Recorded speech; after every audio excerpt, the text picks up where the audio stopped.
Kula nuwun sedulur semua, sugeng pepanggihan malih kaliyan kawula Tubagus Purnama saking Yogyakarta.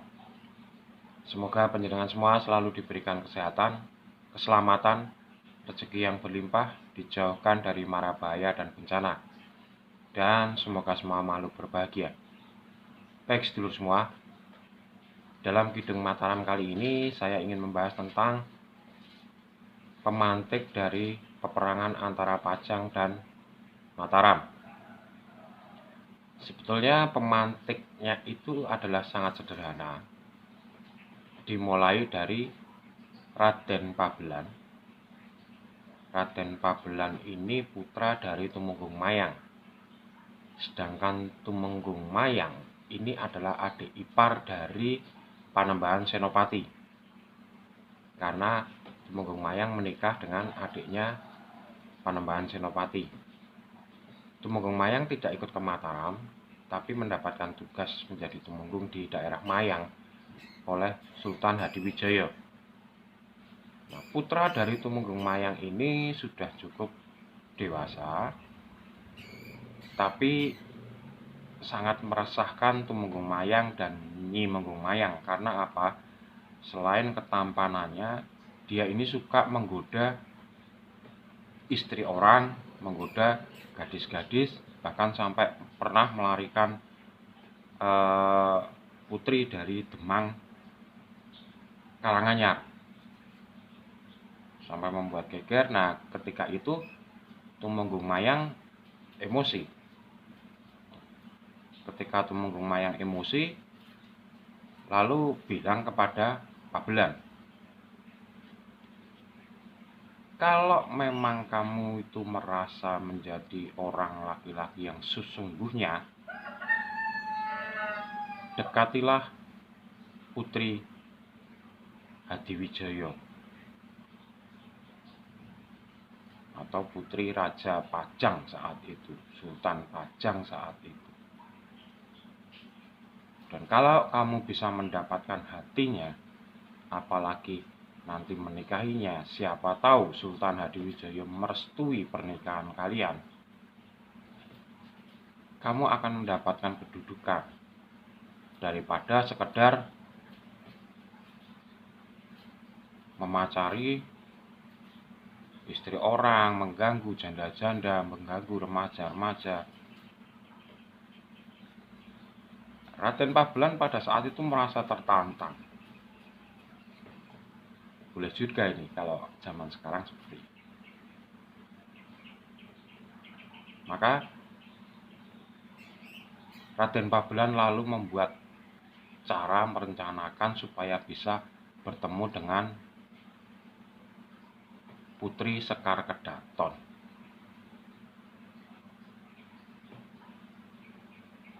Lah, Raden Pabelan di alun-alun dekat pasar, beliaunya selalu memantau emban kesayangannya Putri Sekar Kedaton ini kalau keluar belanja, beli bunga, beli belanjaan, itu setiap hari apa. Nah, pada saat emban Soko, embannya dari atau pembantunya dari Putri Sekar Kedaton ini keluar, maka Raden Pabelan langsung menitipkan bunga cempaka sakti di dalam contong, lalu ditulisi namanya Raden Pabelan gitu. Lalu dia menyapa Mban Soko. Mban Soko pun sangat kegirangan karena memang Raden Pabelan ini digambarkan tampan sekali orangnya. Muda, tampan, gagah, sakti. Nah, lalu Raden Pabelan, baik nih, saya antar ke pasar, tapi syaratnya nanti bunga ini diberikan kepada Putri Sekar Kedaton. Ya, semenjak itulah Mban Soko setelah dari pasar kembali, Putri Sekar Kedaton menerima bunga cempaka sakti yang dalam contong tadi. Lalu terpikirkan terus oleh Putri Sekar Kedaton tentang Raden Pabelan. Nah, Putri Sekar Kedaton pun kebingungan karena merasa jatuh cinta. Nah, pada suatu malam, Raden Pabelan menggunakan kesaktiannya melompati tembok benteng istana masuk ke dalam keputren. Pada saat itu, Putri Sekar Kedaton yang dijaga oleh 10 emban dan 40 orang prajurit itu tidak ada yang tahu. Tahu-tahu Raden Pabelan sudah berada di kamar. Lalu sebagai seseorang yang jatuh cinta, ya sudah, mereka seperti itulah, berromantis-romantis ria tanpa ada yang tahu kecuali Emban Soko, dan Emban Soko sudah dipesan jangan bilang kepada siapa-siapa. Nah, kejadian ini sampai 1 minggu di dalam kamar Putri Kedaton itu, sehingga membuat curiga dari emban-emban yang lain. Kenapa tidak pernah keluar kamar? Apakah sakit? Ataukah apa? Nah, ada emban masuk ke dalam kamar, kebetulan melihat ada seorang laki-laki yang sedang bersama Putri Sekar Kedaton. Lalu emban itu melaporkan kepada Tumenggung Wirakerti. Tumenggung Wirakerti langsung melaporkan kepada Sultan Hadiwijaya. Lah, marahlah Sultan Hadiwijaya, suruh menangkap Raden Pabelan atau seseorang yang maling aguna itu di dalam kamar Putri Kedaton. Nah, di saat seperti ini, Nyi Menggong Mayang dan Tumenggung Mayang pun kebingungan kenapa sampai seminggu Raden Pabelan ini tidak keluar dari keputren. Gelisah, apalagi pada saat malamnya mendapatkan firasat Raden Pabelan itu mendatangi Nyi Menggong Mayang dan berkata, "Mohon maaf, Ibu, saya belum bisa membahagiakan Ibu. Dan mungkin saya sudah membuat aib buat keluarga, jadi maafkan saya, biarkan saya pergi dan kita memang tidak bisa bertemu lagi." Itu firasatnya Nyi Menggong. Kemudian Nyi Menggong Mayang berkata kepada suaminya, lalu Tumenggung Mayang pun gelisah.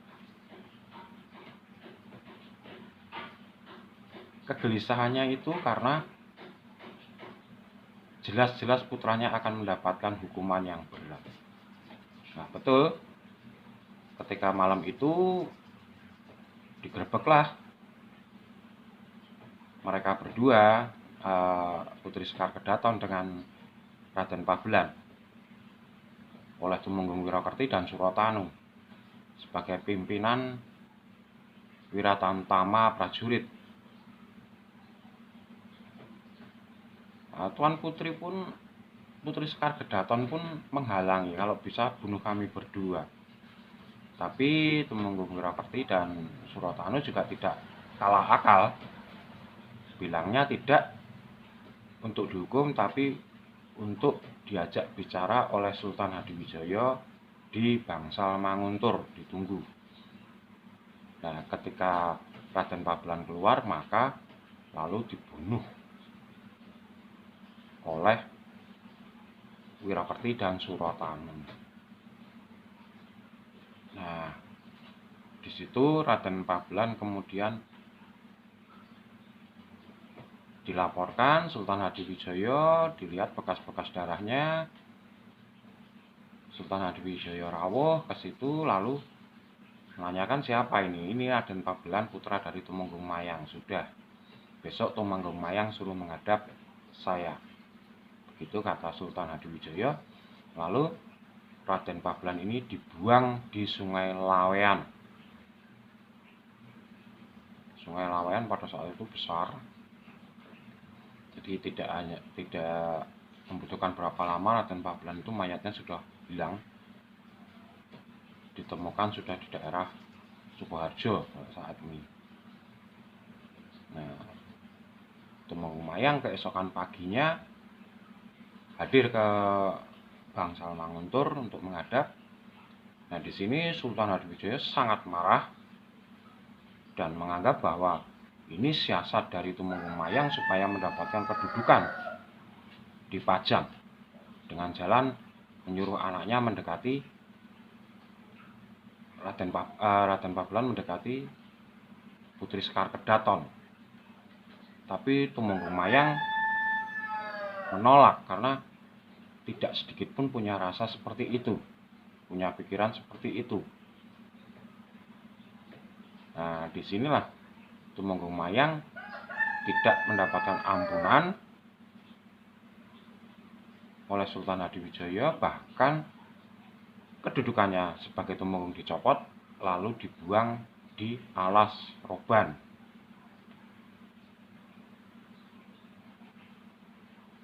Bahkan Tumenggung Mayang tidak boleh pulang pada saat itu untuk memberitahukan ke keluarganya, tidak boleh.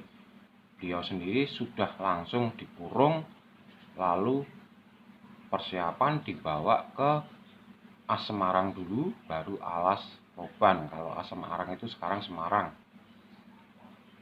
Itu asalnya dari kata asem arang, pohon asem yang jarang-jarang itu Semarang. Nah, di sini Tumenggung Mayang lalu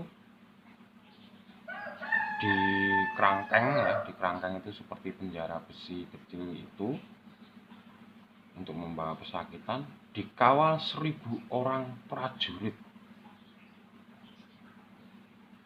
bersama beberapa pejabat keraton dipimpin oleh Surakerti dan Wirakerti. Suratanu dan Wirakerti. Mereka juga sempat keheranan kenapa hanya mengawal Tumenggung Mayang saja sampai menyiapkan 1000 prajurit. Tapi mereka tidak bisa menolak kehendak raja karena raja lebih waskito, lebih paham apa yang akan terjadi. Nah, di sini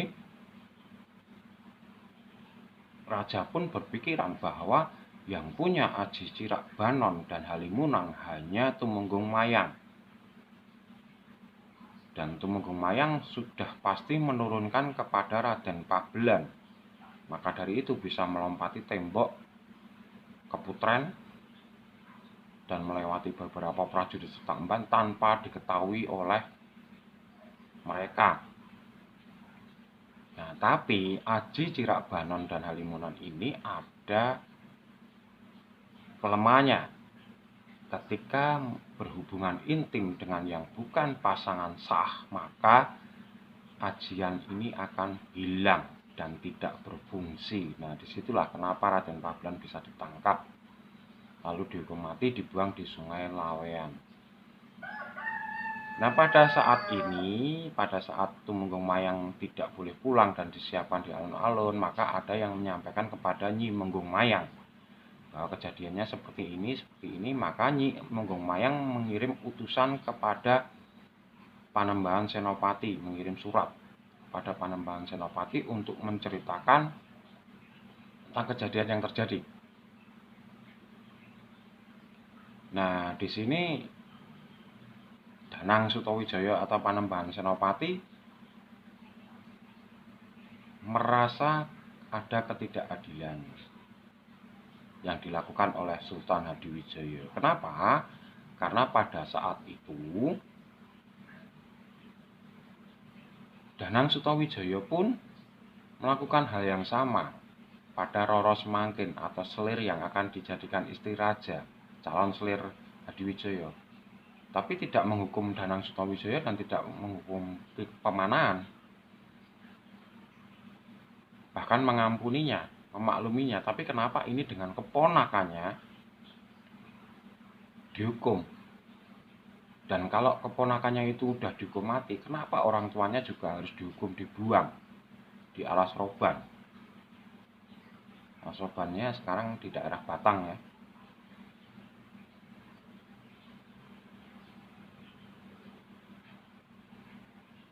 Nah, diingatkan oleh Juru Mertani bahwa perbedaan antara Roro Semangkin dengan ini sangat berbeda karena ini jelas melukai keluarga kerajaan.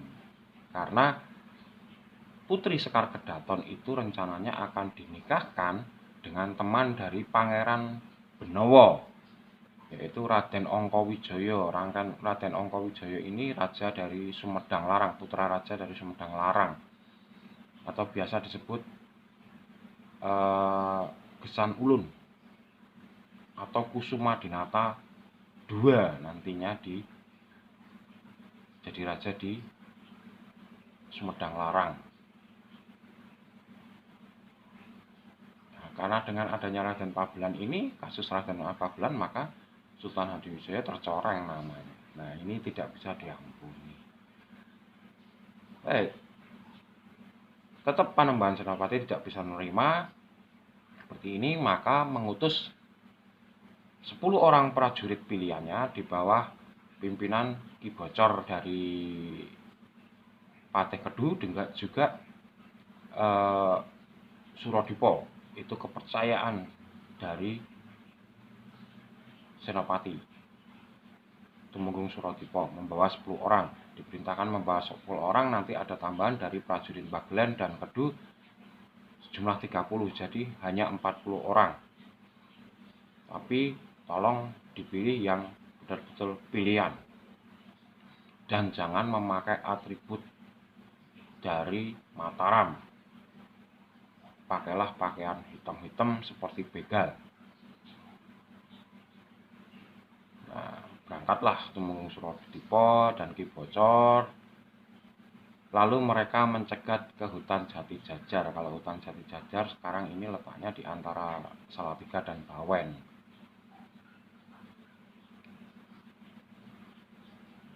Nah, mereka ber-40 jadinya itu sudah merencanakan dengan berbagai siasat bagaimana supaya tidak ketahuan dan cepat bekerjanya, lalu menyelamatkan Tumenggung Mayang bawa kembali ke Mataram.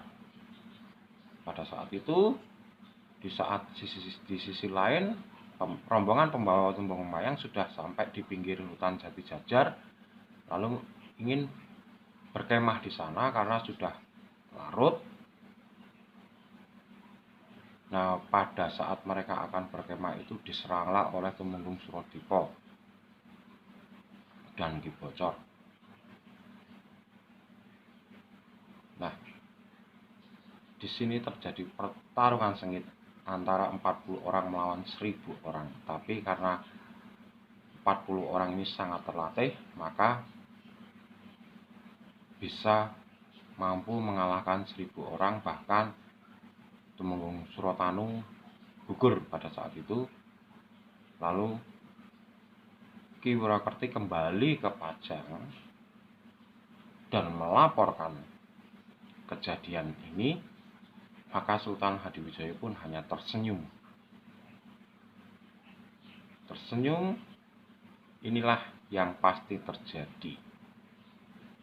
Maka dari itu sebetulnya kemarin saya suruh kamu 1000 mengawal dengan 1000 prajurit dengan persenjataan lengkap, karena saya yakin pasti akan terjadi seperti ini.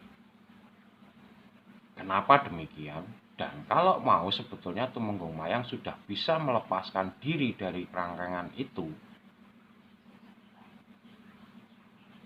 kalau dia mau.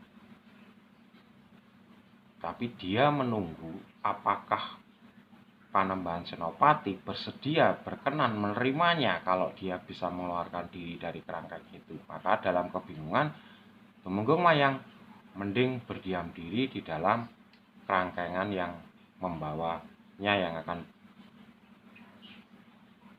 pergi ke arah pembuangannya. Nah, di sini Sultan Hadiwijaya lalu mengumpulkan semua tumenggung dan adipatinya bagaimana dengan ini. Maka kejadiannya Mataram kecak perang. Dari Tuban, Surabaya semua dikumpulkan ke alun-alun Pajang. Kalau di dalam cerita hampir 30 laksa, jadi 30-an ribu orang kumpul di alun-alun Pajang.